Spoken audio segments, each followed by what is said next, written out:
BJP হটাও, BJP হটাও, অমিত শাহ হটাও। আজকে নজর পড়েছে ওয়াকফ সম্পত্তির উপরে 9 লাখ একর জমির উপরে, কালকে নজর পড়বে দেবোত্তর সম্পত্তির উপরে। কেন? নরেন্দ্র মোদী যখন আরএসএসের সংস্পর্শে এলেন, মায়ের গহনা চুরি করে বিক্রি করে বাড়ি থেকে পালিয়ে গেছিলেন, সেই চোর আজকে রাজ্যের প্রধানমন্ত্রী, দেশের প্রধানমন্ত্রী হয়েছে।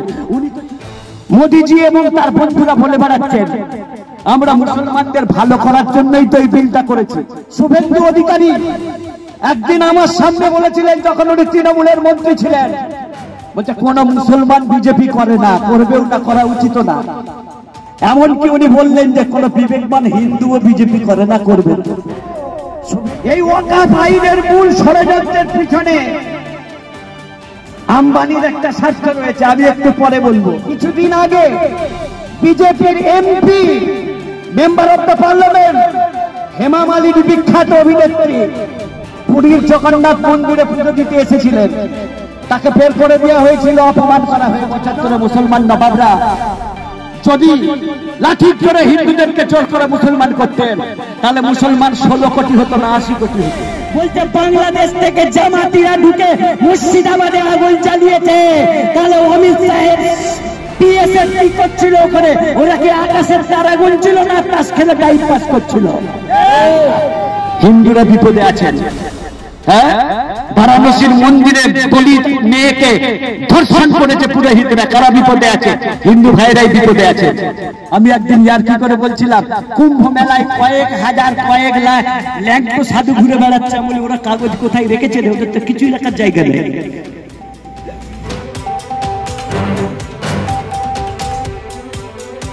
প্রতিবাদী সভা করলেন, আপনাদেরকে অনেক অনেক মোবারকবাদ ও অভিনন্দন জানাই। ওয়াকফ বিল পার্লামেন্টে পাস হয়ে গেছে, রাজ্যসভা লোকসভা দুই জায়গাতে রাষ্ট্রপতি সাইন করে দিয়েছে। সাধারণত রাষ্ট্রপতিগুলো রাবার স্ট্যাম্প বা কাঠের পুতুল হয়, এদেরকে যা বলা হয় তাতে ওনারা সই করে দেন, সই করে দিতে বাধ্য হন।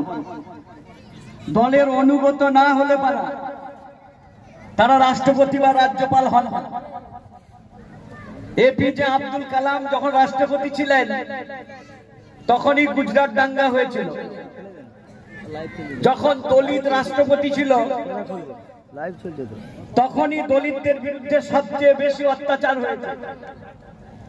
এবং আসন্ন দিনগুলোতে হয়তো আদিবাসী ভাই বোনদের ওপরেই সবচেয়ে বেশি বঞ্চনা এবং নির্যাতন নেমে আসবে। ভূমি সংস্কারের মাধ্যম দিয়ে তাদের অরণ্যের অধিকার কেড়ে দেওয়া হবে। আমরা এখানে ওয়াকফের প্রতিবাদ করতে এসেছি, ওয়াকফ বিলের। আজকে অনেক ব্যানার, অনেক ফেসবুক নজরে পড়লো, তার মধ্যে সবচেয়ে যেটা ভালো লেগেছে, হিন্দু মুসলিম দিচ্ছে ডাক, কালা কানুন নিপাচ্ছা। আমার পূর্বের বক্তারাও বলেছে যে আমাদের এই প্রতিবাদ, আমাদের এই আন্দোলন কোন সমাজের বিরুদ্ধে নয়, প্রশাসনের বিরুদ্ধে নয়। মনে রাখতে হবে, ওয়াকফ বিলের বিপক্ষে, সংশোধনীর বিপক্ষে 232 জন এমপি ভোট দিয়েছে। তার ম্যাক্সিমামটাই হলেন আমাদের হিন্দু ভাইদের প্রতিনিধি। তারাও চান না যে মুসলমানদের বাপদাদুর দেওয়া এই সম্পত্তিটাকে অন্যায় ভাবে দুজন রঙ্গা বিল্লা তারা দেশটাকে যেমন বিক্রি করছে, তারা ওয়াকফ সম্পত্তিগুলোকেও কেড়ে নিয়ে বিক্রি করে দেয়। কেন আমরা এই বিলের বিরোধিতা করছি? এই বিলের মাধ্যমে ওয়াকফ সম্পত্তি ভারতবর্ষে 6 থেকে 9 লক্ষ একর জমি এই ওয়াকফ স্টেটের আন্ডারে 32টা ওয়াকফ বোর্ডের মাধ্যমে মেইনটেনেন্স হয়, যার অনেকটাই অলরেডি বেহাত হয়ে গেছে। কিন্তু যতটুকু বেঁচে আছে, আইনের মাধ্যমে সেটাকে পুনরুদ্ধার করার সুযোগ আছে। কিন্তু বর্তমানে যে আইনটা উনি পাস করেছেন, ওয়াকফ বাই ইউজার, ওয়াকফ দুই রকমের হয়। কিছু ওয়াকাফ আছে যার 500 বছরের পুরনো দলিল এখনো সংরক্ষিত আছে, যেমন তাজমহল। তাজমহল সম্রাট শাহজাহান তৈরি করলেন, তার দলিল রয়েছে এখনো পর্যন্ত। কিন্তু কিছু উগ্রপন্থী সংগঠন তারা দাবি করছে ওটা তাজমহল নয়, ওটা তেজমহল ছিল, ওটা একটা শিব মন্দির ছিল। অতএব বাবরি মসজিদের মতন কোনদিন দেখবেন তাজমহলের ওপরেও হামলা এবং এই উগ্রপন্থী চরমপন্থীদের অ্যাটাক নেমে আসতে পারে। আমরা সিঁদুরে মেঘ দেখছি যে যারা বাবরি মসজিদে, যার কোনো কাগজ নেই, ডকুমেন্ট নেই, বিচারপতি বললেন মসজিদ ভাঙা অন্যায় হয়েছে, মসজিদের কাঠামোর ভেতরে মন্দির রাখা অন্যায় হয়েছে, কিন্তু আমরা দেশের মানুষের আস্থার উপরে ভরসা করে এই জমিটাকে আমরা মন্দির করতে দিয়ে দিলাম।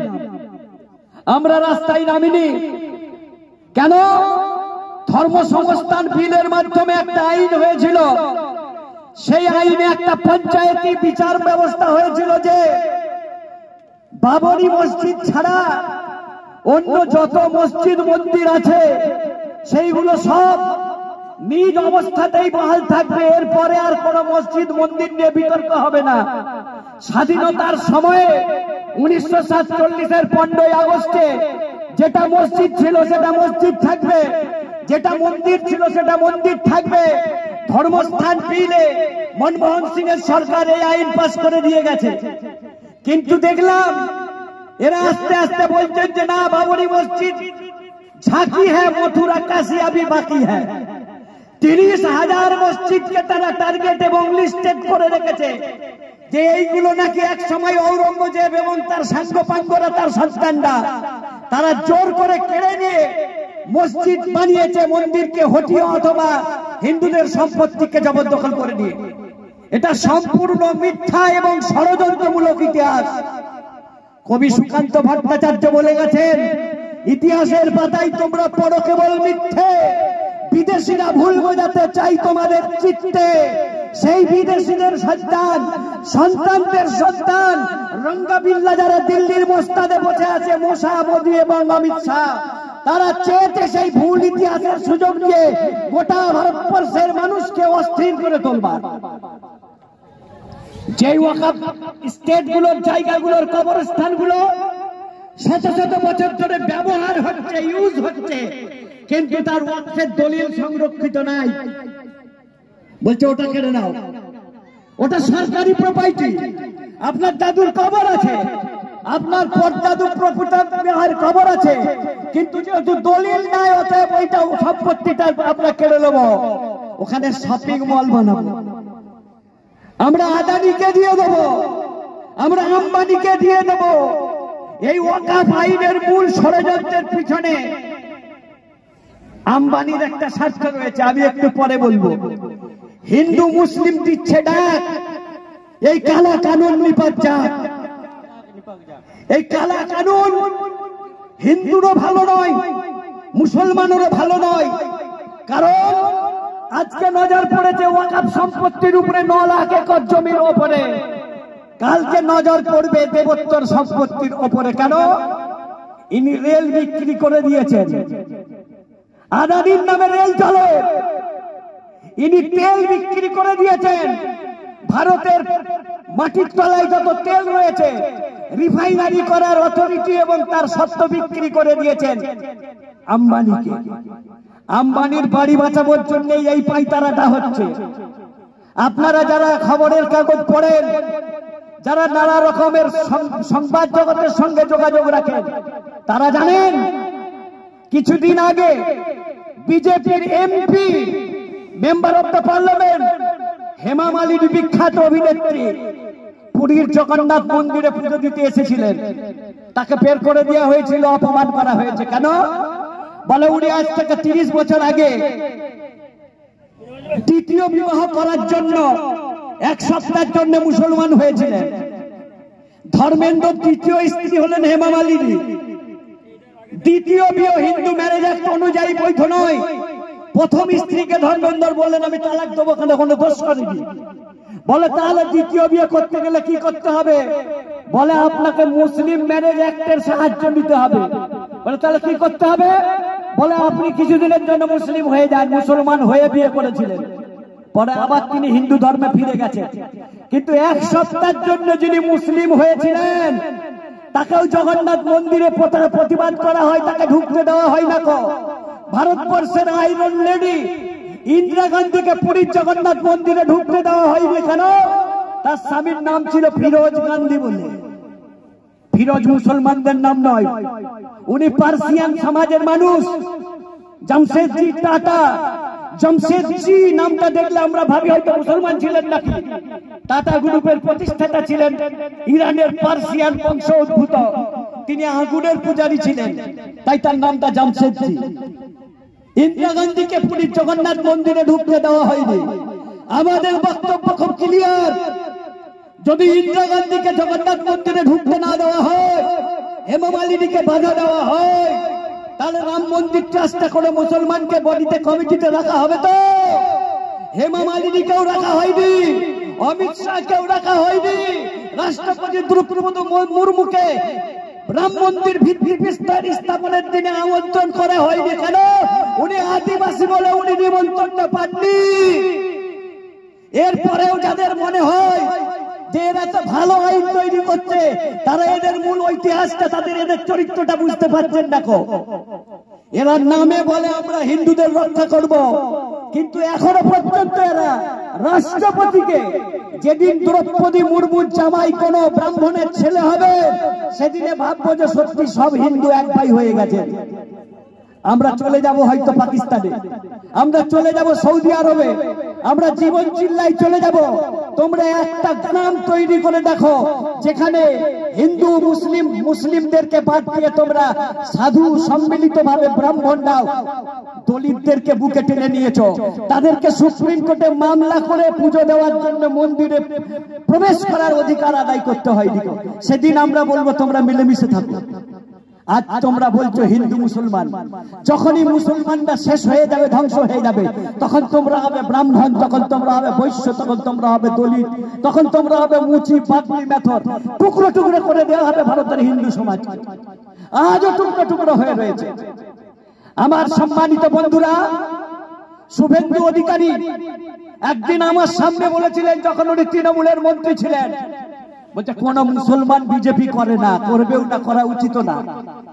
এমনকি উনি বললেন যে কোন বিবেকবান হিন্দুও বিজেপি করে না, করবে না। শুভেন্দু, তোমার বিবেক কোথায় গেল? তুমি বিবেক বিক্রি করে দিয়েছ। তার কারণ আছে, টাকা বাতিল হওয়ার সময় তোমার 1000 কোটি টাকা গুজরাটের সমবায় ব্যাংকে সরিয়ে রাখার জন্য 2014 সাল থেকে তুমি অমিত পায়ের পায়ে মাথা ঠুকতে, এটা আমরা গোপন খবর রেখেছি। তুমি আজ সম্পত্তির জন্য, রক্ষার জন্য, ভোটে জেতার জন্য তুমি ভেকধারী হিন্দু সেজেছ। তুমি ট্যাবলেট খেয়ে মাতাল হয়ে গেছো। তোমাকে আমি ট্যাবলেট অধিকারী এর জন্য আগে থেকে বলতাম। তুমি ধান্দাবাজ, তুমি দাঙ্গাবাজ। মুর্শিদাবাদে তুমি দাঙ্গা লাগিয়েছ। অর্জুন সিং পশ্চিমবঙ্গ সরকারকে হুঁশিয়ারি দিল যে সরকার যদি আইন রক্ষা না করতে পারে, তাহলে আমি বিহার ঝাড়খণ্ড থেকে লোক নিয়ে এসে দাঙ্গা লাগিয়ে দেবো, ঝামেলা পাকিয়ে দেবো। মুর্শিদাবাদকে জ্বালিয়ে দিয়েছে।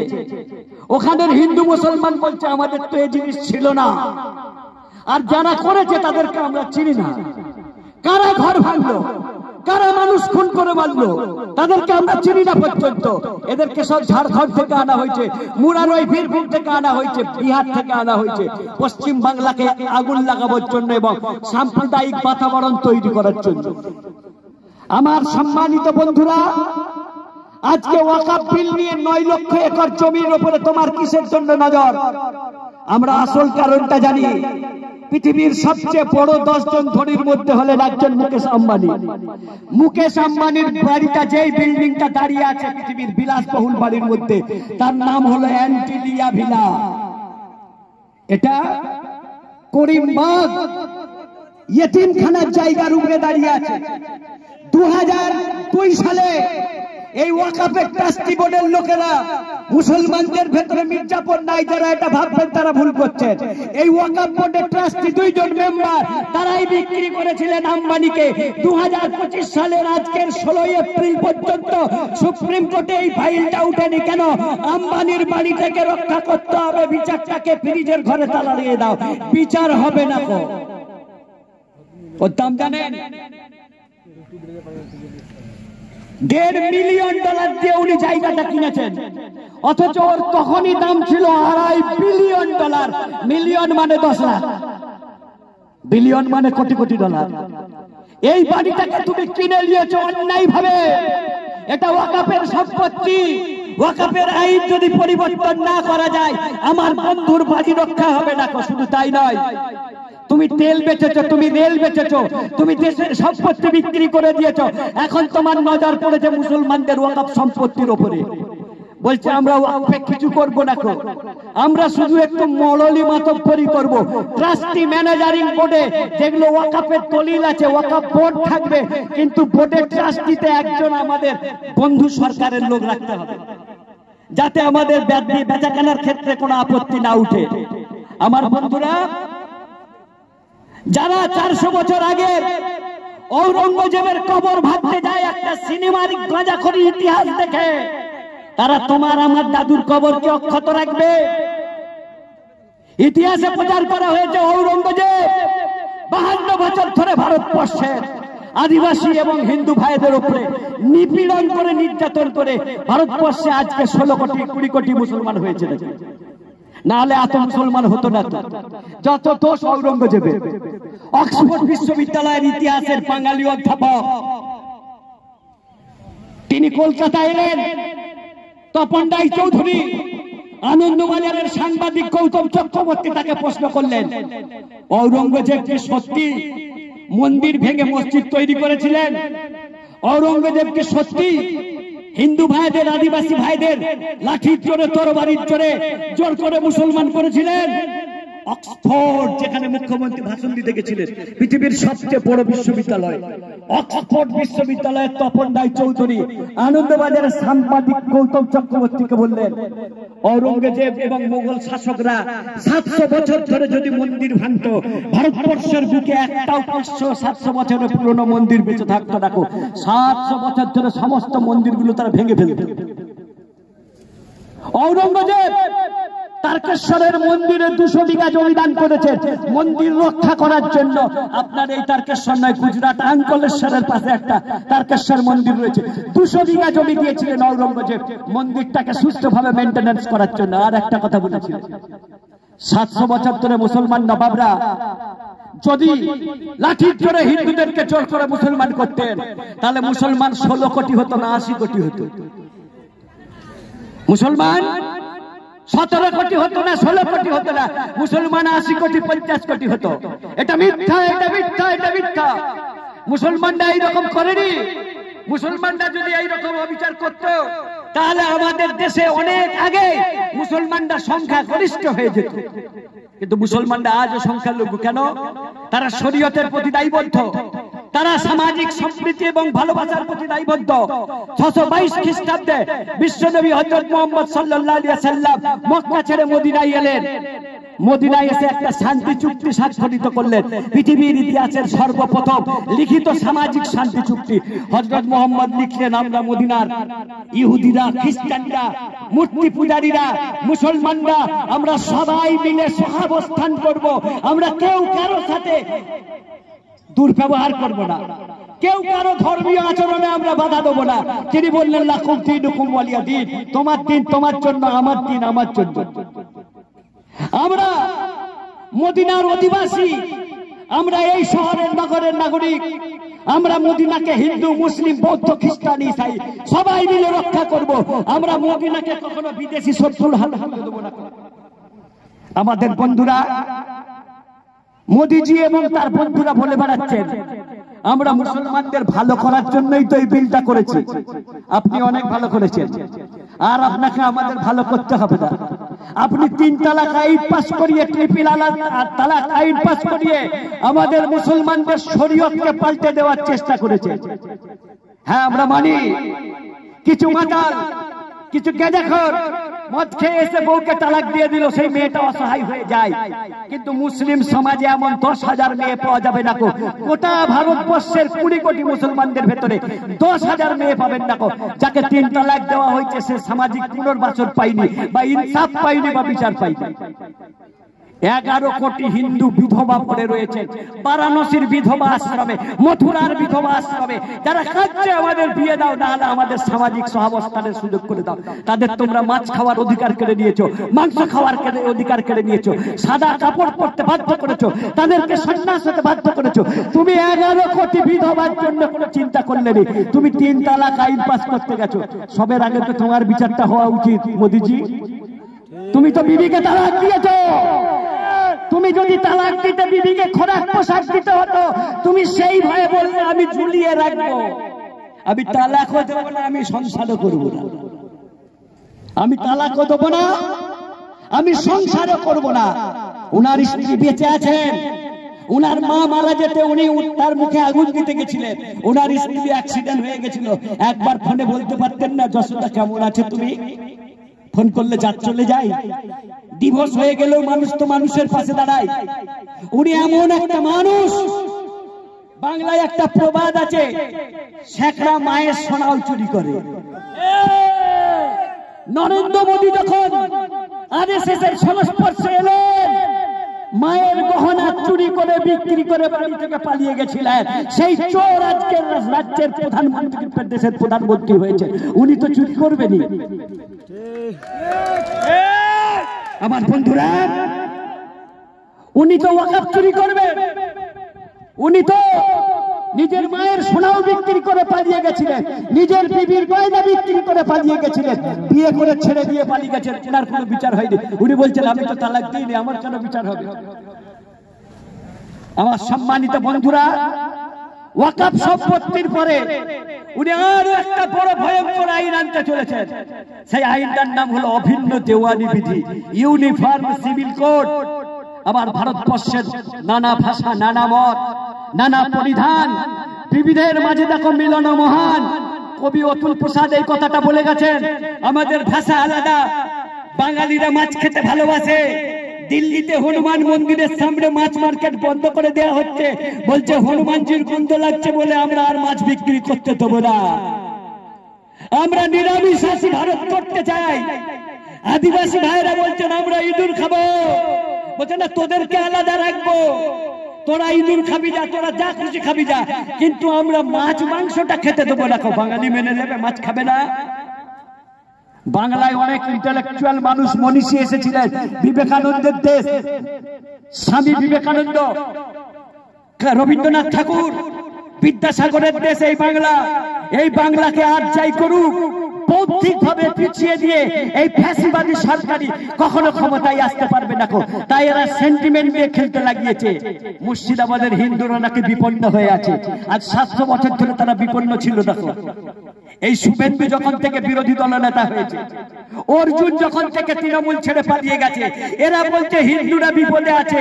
ভারতের হিন্দু বিপদে নাই, মুসলমান বিপদে নাই, বিপদে আছে গোটা ভারতবাসী, বিপদে আছে গোটা দেশ।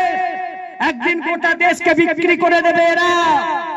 এরা আদানির দালাল, এরা বড় লোকেদের চমচগিরি করার জন্য গোটা ভারতকে তাদের হাতে তুলে দিতে পারে। ঝাড়খণ্ডের জমি আদিবাসীরা পাতা ভাঙতে পাবে না, তারা মোরাম বিক্রি করতে পাবে না, তারা গাছ কাটতে পারবে না। বললো আমি এই জঙ্গল তো আম্বানিদের বিক্রি করে দিয়েছি। আদিবাসী বন্ধুরা বললো 42টা বিধানসভা এমন আছে যেখানে আমরা আদিবাসীরা নির্ণায়ক ভোট দিতে পারি। সমস্ত আদিবাসী সম্মিলিত ভাবে বলল বিজেপি তাড়াও, ঝাড়খণ্ড বাঁচাও। ঝাড়খণ্ডে বিজেপি ক্ষমতায় আসতে পারে। আমরা দিল্লিতেও ক্ষমতায় আসতে পারতো না, কেবলমাত্র কিছু বড় লিডারদের ইগোর লড়াইয়ের জন্য কেজরিওয়াল বলল কংগ্রেসের হাত ধরবো না। কংগ্রেস বললো বদরুদ্দিন আজমলের হাত ধরবো না। আসামে বিজেপি ক্ষমতায়, এনআরসি কার্যকরী হলো। কেজরিওয়াল বললো আমি কংগ্রেসের হাত ধরবো না। কংগ্রেসের পেট থেকে জন্মেছি, অর্থাৎ কংগ্রেসের প্রতি আমাদের একটা অ্যালার্জি আছে। কংগ্রেস তারাও কংগ্রেস মুক্ত ভারত করতে, যে কখন যে বিরোধী মুক্ত ভারত করে ফেলবেন আপনারা কেউ বুঝতে পারবেন না। এবং এটা একটা টার্গেট।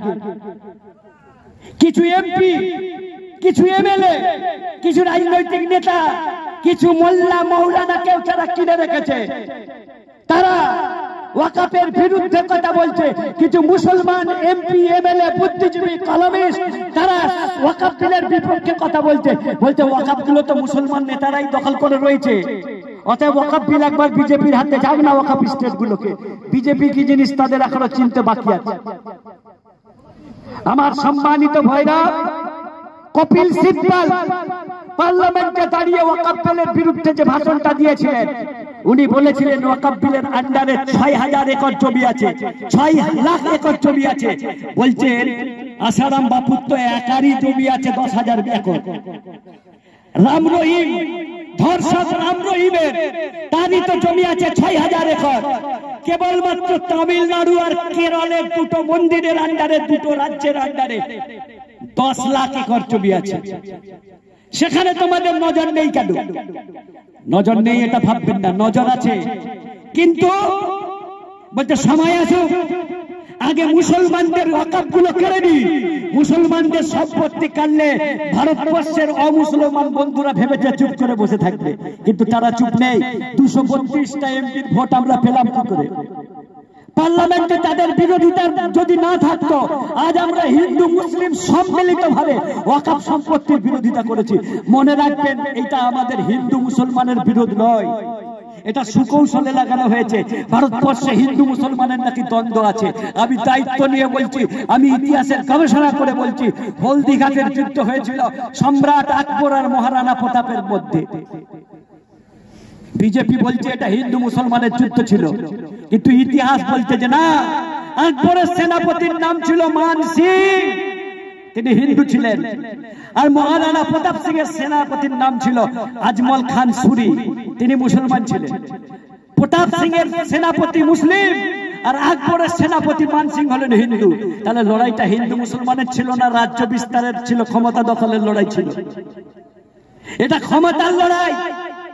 এই ক্ষমতার লড়াইটাকে সুকৌশলে প্রচার করা হয়েছে যে ভারতবর্ষে ৭০০ বছর ধরে মুসলমানরা হিন্দুদের উপরে মুসলমান নবাবরা অবিচার করেছে, অতএব একবার মুসলমানদের জব্দ করা হোক। কিন্তু যারা গবেষক, যারা ইতিহাস পড়ে, তারা জানেন যে ভারতবর্ষের ১০০০ বছরের ইতিহাসে কোন হিন্দু মুসলমানের দাঙ্গা হয়নি।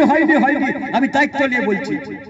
জওহরলাল নেহরু বিশ্ববিদ্যালয়ের ইতিহাসের অধ্যাপক ডক্টর বিপিন চন্দ্র চন্দ্র মডার্ন ইন্ডিয়ান কমিউনালিজম, আধুনিক ভারত ও সাম্প্রদায়িকতাবাদ, এই বইতে লিখেছেন ভারতবর্ষে ব্রিটিশরা আসার আগে কোন সাম্প্রদায়িক দাঙ্গা হয়নি, হিন্দু মুসলমানের দাঙ্গা হয়নি। যেটা হয়েছিল রাজায় লড়াই হয়েছে। আমার সম্মানিত বন্ধুরা, আজকে আমাদেরকে শপথ নিতে হবে এই ওয়াকাফ বিলকে রোখার জন্য। যে সমস্ত মিল্লি সংগঠনগুলো আমাদের ডাক দেবে, আমরা তাদের ডাকে সাড়া দেবো। বলুন ইনশাআল্লাহ। নারে তাকবীর, নারে তাকবীর। আমরা ওয়াকাফ রক্ষা করব আমাদের রক্ত দিয়ে, আমাদের জনবল দিয়ে, আমাদের সম্মিলিত প্রতিরোধ ব্যবস্থা গড়ে তুলব। এবং মনে রাখবেন, হিন্দু ভাইয়েরা আমাদের পাশে আছেন। ভারতবর্ষের জ্ঞানী গুণী বুদ্ধিজীবী হিন্দু বন্ধুরা, আপনারা জানেন না ১২টা মামলা হয়েছে সুপ্রিম কোর্টে এই বিল খারিজ করার জন্য। ১২টা মামলা হয়েছে। একটা মামলা করেছেন মহুয়া মিত্র, জমিয়ত উলামায়ে হিন্দের পক্ষ থেকে একটা মামলা করেছেন অভিষেক মনু সিংভি, যিনি ভারতের বিখ্যাত আইনজীবী। তিনি বলেছেন ওয়াকাফ বিল ভারতবর্ষের সংবিধানের মৌলিক ধারা 14 নম্বর ধারা, the state should not be denied to equality to any person। রাষ্ট্র কখনোই কোন ব্যক্তি এবং কোন সমাজের প্রতি অবিচার করতে পারে না। আইনের থেকে সবাই সমানভাবে অধিকার পাবে। তুমি মুসলমানের জমি কেড়ে নিতে পারো না, তুমি মুসলমানের উপরে একতরফা অভিন্ন দেওয়ানি আইন চাপিয়ে দিতে পারো না। বলছে এনআরসি হবে, ইহুদিরাও জায়গা পাবে, খ্রিস্টানরাও জায়গা পাবে, বৌদ্ধরাও জায়গা পাবে, অনলি মাত্র মুসলমানরা এলে পারা জায়গা পাবে না। আবার বন্ধুরা, শুধুমাত্র আসামে যদি 19 লাখ বিদেশি ঢুকে বসে থাকে, তাহলে ভারতবর্ষের বিএসএফ, বর্ডার সিকিউরিটি ফোর্স, এরা কি তাস খেলে টাইম পাস করে নাকি? বর্ডার কি তাস খেলে টাইম পাস করে কাটিয়েছে। বিএসএফ তো তোমার হাতে, অমিত শাহের হাতে। বলছে বাংলাদেশ থেকে জামাতিরা ঢুকে মুর্শিদাবাদে আগুন চালিয়েছে। তাহলে অমিত শাহের বিএসএফ কি করছিল ওখানে? ওরা কি আকাশের তারা গুনছিল না তাস খেলে টাইম পাস করছিল? আমার বন্ধুরা, ভারতের বর্ডার সিকিউরিটি ফোর্স এবং ভারতের প্রতিরক্ষা ব্যবস্থা এত মজবুত, এত স্ট্রং, একটা ইঁদুরও গলতে পারবে না। আমি এই মঞ্চে দাঁড়িয়ে বলছি। আর হাজার হাজার গরু পাচার হয় কি করে? জি, বিএসএফ সাধু পুরুষ। বাংলাদেশ থেকে লোক আসছে, আমরা আন্দোলন করার জন্য নেই। অর্জুন সিং এর লোক বিহার থেকে এসে, ঝাড়খণ্ড থেকে এসে মুর্শিদাবাদে আগুন লাগিয়েছে। গতকাল বঙ্গ নিউজের রিপোর্টার দীপক ব্যাপারী যে চোখ খুলে দিয়েছেন, কি প্রমাণ করেছেন? স্পষ্টভাবে প্রমাণ হয়ে গেছে। বাইরে থেকে লোক এসে ওখানে ঝামেলা করছে। সাগর কুমার দাস, শামশেরগঞ্জে বাড়ি, তিনি বলছেন আমার 42 বছর বয়স, আমি এই ধুলিয়ানের শামশেরগঞ্জে বড় হয়েছি, জীবনে কোনোদিন হিন্দু মুসলমানে আমরা মুখ বাঁকাবাকি পর্যন্ত করি দেখো, আমরা ভালোবাসার সঙ্গে আছি। এই ঝামেলা এই এলাকার লোক করেনি, বাইরের লোক এসে করেছে। এবং যারা মুর্শিদাবাদ থেকে পালিয়ে যে গঙ্গা পেরিয়ে মালদহে আশ্রয় দিয়েছে, সেখানে একজন মুসলমান কাউন্সিলর তাদেরকে 10টা পরিবারকে আশ্রয় দিয়েছে, রান্না করে খাওয়াচ্ছেন। পশ্চিম বাংলা কেন ভারতবর্ষে কোথাও সাম্প্রদায়িক ভেদ বুদ্ধি ছিল না যতদিন না বিজেপি সেন্ট্রাল পাওয়ারে এসেছে। বিজেপি হলো দেশের শত্রু, বিজেপি হলো ভারতের সংবিধানের শত্রু। বিজেপি হটাও, বিজেপি হটাও, অমিত শাহ হটাও। ইমরান প্রতাপগড়ির একটা কবিতা দিয়ে আমি আমার বক্তৃতা এখানে শেষ করব। ইমরান প্রতাপগড়ি হলেন কংগ্রেসের পার্লামেন্টের সদস্য। দারুণ বলেন, রেল বিক গई, তেল বিক गई, बिक गया हवाई अड्डा। रेल बिक गई, तेल बिक गई, बिका हवाई अड्डा। सब कुछ बिकता देख के खुश है मोदी अमित नड्डा। রেল বিক্রি হয়ে গেছে, তেল বিক্রি হয়ে গেছে, হাওয়াই আড্ডা মানে বিমানবন্দর বিক্রি হয়ে গেছে, আর সব কিছু বিকতা দেখকে খুশি হয় মোদি অমিত নাড্ডা। এই তিন জুটি, তিন শয়তান, এই তিন শয়তান গোটা দেশকে বিক্রি করে দিয়েছে। এবং বলছে নাকি হিন্দু খতরে মে হ্যায়, হিন্দুরা বিপদে আছে। সত্যি হিন্দু খতরে মে হ্যায়। 26,000 চাকরি গেছে, তার মধ্যে 24,000 হিন্দু ভাইদের চাকরি গেছে। কাদের চাকরি গেছে? হিন্দু ভাইদের চাকরি গেছে। মুসলমানদের চাকরি তো নাই, যাবে কি? কিছু নাই, যার হারাবে কি তা। স্টেট ব্যাংক অফ ইন্ডিয়া থেকে 33,000 লোককে বলপূর্বক জোর করে অবসরে পাঠিয়ে দেওয়া হয়েছে। 33,000-এর ভেতরে 3300 মুসলমানের চাকরি যায়নি। কেন নাই তো যাবে কি? হিন্দুরা বিপদে আছেন। হ্যাঁ, বারাণসীর মন্দিরে দলিত মেয়েকে ধর্ষণ করেছে পুরোহিতরা, কারা বিপদে আছে? হিন্দু ভাইরাই বিপদে আছে। মুসলমানরা তাদের সুরক্ষা করতে জানে, তাদের আল্লাহ আছে, তাদের ইমানি চেতনা আছে, তাদের গণতান্ত্রিক বোধ আছে, তাদের ভোট প্রয়োগ করার বুদ্ধি আছে যে কারা ফ্যাসিবাদকে পরাস্ত করতে পারবে। আমরা উত্তরপ্রদেশে মোলায়েমকে সমর্থন করি, আমরা বিহারে লালু প্রসাদের কোম্পানিকে সমর্থন করি। আমরা ফেরেশতা এখানে পাবো না, এখানে জিবরাইল আমিন রাজ্য চালাবে। এটা যদি ভাবি তাহলে ভুল করছি আমরা। এখানে জিবরাইল ইসরাফিল দেশ চালাবে না, চালাবে লালু, চালাবে মোলায়েম, চালাবে অখিলেশ। আমরা তাদের সঙ্গে আছি। কথা বুঝতে পারছেন? আমরা যেমন বিশ্ব হিন্দু পরিষদকে অপছন্দ করি, তেমনই মুসলিম লীগকেও অপছন্দ করি রাজনৈতিক কারণে। কেন? আমরা যদি বলি ভারতের মুসলমান এক হও, ওরা বলবে আমরা তো এক হয়েই আছি, আর এক হতে হবে কেন? কথা বুঝে আসছে? একটা এমপিও আপনার হবে না, একটা এমএলএও আপনার হবে না। তাহলে রাজনৈতিক দূরদৃষ্টিতার পরিচয় হবে। যে যেখানে ফ্যাসিবাদকে উৎখাত করতে পারবে, সমূলে বিনাশ করতে পারে, আমরা সেখানে তার পক্ষে আছি। রাজনৈতিক নাবালকত্ব হারিয়ে, আবেগ হারিয়ে আমাদের ভাবতে হবে আমাদের ত্রিপল দেয়নি বলে আমাদের রাগ হচ্ছে, আমাদের ইন্দিরা আবাস দেয়নি বলে আমাদের রাগ হচ্ছে। কিন্তু ভাবতে হবে সময়টা ত্রিপল পাওয়ার নয়, ইন্দিরা আবাস পাওয়ার নয়। 7 পুরুষের ভিটেতে আমরা কিয়ামত পর্যন্ত এই জমিনে শুয়ে থাকতে চাই। এই কবরস্থান আমাদের, এখানে আমাদের দাদু শুয়ে আছে, এই কবরস্থান আমরা রক্ষা করতে চাই। অতএব যারা মনে করেছো বিড়াল তাড়িয়ে কুকুর দিয়ে আসবে, তারা সাবধান হয়ে যাও। বুঝে আসছে? আমরা কখনোই বিভক্তির পক্ষে যাব না। আমরা এমন কোন একটা শক্তিকে ভেবে নেব যারা সাম্প্রদায়িকতাকে ঠেকাতে পারবে, আটকাতে পারবে, শুধু ভোট ভাগ করতে পারবে না। মুসলমান সাবালক হও, জ্ঞান বুদ্ধি প্রয়োগ করে আমরা বুলেট নয়, আমরা ব্যালটে বিপ্লব ঘটাতে চাই। আমরা ব্যালট বিপ্লব ঘটাতে চাই। বাংলার মানুষ অনেক চেষ্টা করেছিল, মোদী অমিত শাহজি বহুবার এসেছিলেন, তাদের বাংলা চাই, কিন্তু বাংলা এখনো তাদের অধরা আছে। কিন্তু মুসলমানরা যদি একটু বেশি আবেগতাড়িত হয়ে যায়, বাংলা আমাদের হাতছাড়া হয়ে যেতে পারে। আমরা ভাবছি আমাকে তিরপল দেয়নি, আমাকে খত দেয়নি, কিন্তু এটা ভাবলে হবে না। ভাবতে হবে আমি যে আমার বাপ ঠাকুর দাদার ভিটেতে বসবাস করছি, এটাও থাকবে না। তোমার 12টা কাগজ আছে তো, 12টা কাগজ এনআরসি ডকুমেন্টের যে 12টা তালিকা আছে, তোমার 12টা রয়েছে তো? কিছুই থাকবে না, সব পোকাবার করে দেবে, সব পোকাবার করে দেবে। রাষ্ট্রপতি ডক্টর জাকির হোসেনের বংশধরকে বলছে এরা বিদেশি। প্রাক্তন রাষ্ট্রপতি ডক্টর জাকির হোসেনের বংশধরকে বলছে এরা বিদেশি। তোমরা এই দেশের নাগরিক কিনা তোমরা কাগজ দেখাও। তোমাদের 22টা 12টা কাগজ আছে তো? আমি একদিন ইয়ার্কি করে বলছিলাম, কুম্ভ মেলায় কয়েক হাজার কয়েক লাখ ল্যাংটো সাধু ঘুরে বেড়াচ্ছে, বলে ওরা কাগজ কোথায় রেখেছে? ওদের তো কিছুই রাখার জায়গা নেই। কাগজ রাখবে কোথায়? একটা চিন্তা নিয়ে সারাদিন ভিক্ষা করে খাচ্ছে। ওদের কাগজ আছে? কাগজের দরকার নেই। ওদের আবেগ আছে, ওদের পাইপূর্ণ, ওরা জন্মসূত্রে ভারতীয়, আমরাও ভারতীয়।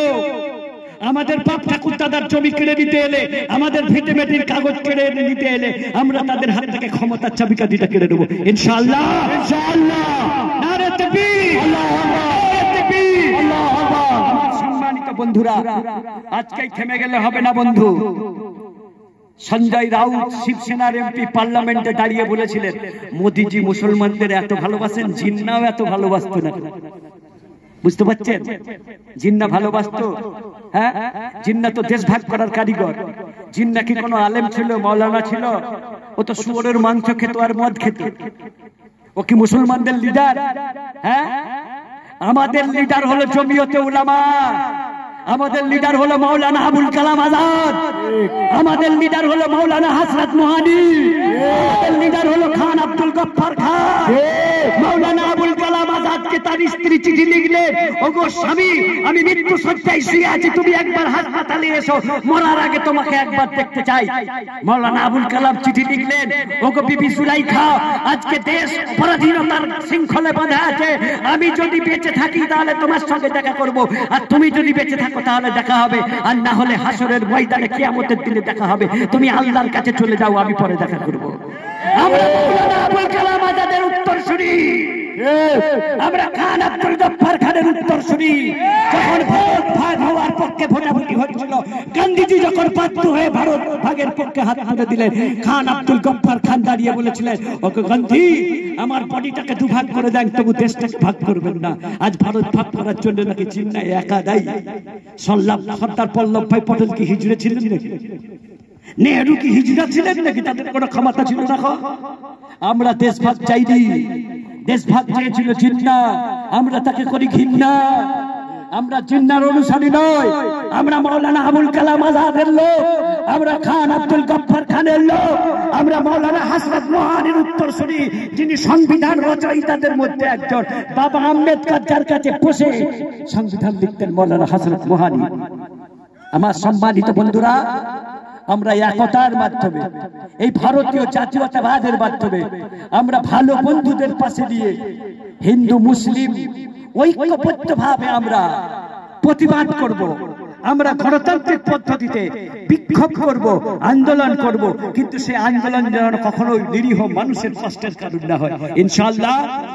নারে তাকবীর, নারে তাকবীর, নারে তাকবীর। এই বলি আমি আমার পরবর্তী বক্তার হাতে মাইক তুলে দিচ্ছি। আসসালামু আলাইকুম ওয়া রাহমাতুল্লাহ। ওয়া আলাইকুম আসসালাম। নারায়ে তাকবীর। সম্পদের ঝগড়া সরকার আর ভাইদের কার।